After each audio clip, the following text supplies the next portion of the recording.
Afternoon guys, ayan. So this video ay nandito po ako sa isang food house, Zarel Taco Food House. Ayan. Nag-deliver po kami ng pipino and tomato. Ayan. So to open po. But existing na po siya. Ito po yung may-ari, si ma'am.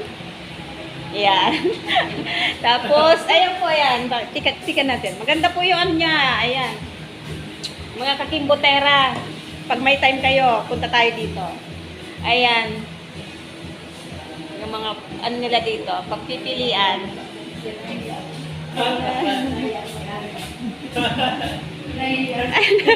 Ayan po, yan. Ang ganda ng place nila. Ayan. So, existing na po sila, but tomorrow, open na po sila. Zarel Taco Food House. So, nag-ano po kami dito, nag-deliver kami ng supervisor ko, ng, pipino and tomato. So, pag may time tayo mga kimbotera, pasyal tayo dito. Dito po to. 120 ang rice meal. 120 lang rice meal, oh. Diba? Saan pa kayo? Dito na tayo mga kimbotera. Dadalhin ko kayo dito. One day, yan. So, dito to saan pa, Kun? San Felipe, yan. So, mga kimbotera,